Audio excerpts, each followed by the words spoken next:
నమస్తే సార్, మా పేరు మురళి సార్.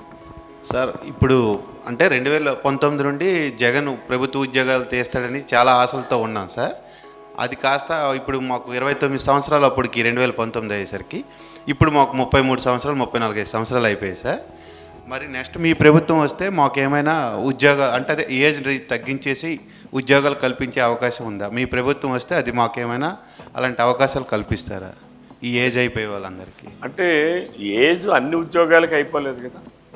పోలీస్ సెలక్షన్స్ కొన్నింటికి మాత్రమే పరిమితం తప్ప అదర్వైజ్ 44 ఇయర్స్ 40 బీసీలు అయితే 44 ఇయర్స్ వరకు, ఎస్సీ ఎస్టీలు అయితే సమ్ ఏజ్ లిమిటేషన్స్ ఉన్నాయి. కాబట్టి మరీ 50 సంవత్సరాలు దాటిపోయిన వాళ్ళకి ఇస్తారో లేదని చెప్పలేము. But it's a policy decision. సంవత్సరాలు ఇలా అయ్యే వాళ్ళకి ఏమైనా అంటే 33, 32 వాళ్ళందరూ ఎలిజిబులే కదా ప్రభుత్వ ఉద్యోగాలకి. అవకాశం అంటే పోలీస్ వాటికి ఎలిజిబుల్ కాదు. అదే చెప్తాను, పోలీస్కి ఉండదు, నాకు తెలుసుకుంటాను. చాలా అంటే ఈ కోచింగ్లకి 1 or 2 years రిలాక్సేషన్ ఏమైనా ఇస్తే government as a special case ఇవ్వచ్చేమో కానీ, బట్ అంత ఏజ్ అయిపోయిన తర్వాత ఫోర్స్లో తీసుకోరు. నాకు ఇవన్నీ ఫోర్సెస్ కదా, పోలీస్ కానీ, సిఎస్ఎఫ్ కానీ, లేకపోతే మిలిటరీ కానీ, ఇవన్నీ ఫోర్సెస్ కింద వస్తాయి. దానికి కొన్ని వాళ్ళ మాన్యువల్స్ ఇది డిఫరెంట్. తప్పనిసరిగా మీరు చెప్పింది మేము ప్రభుత్వంలోకి వచ్చాక పరిశీలిస్తాం.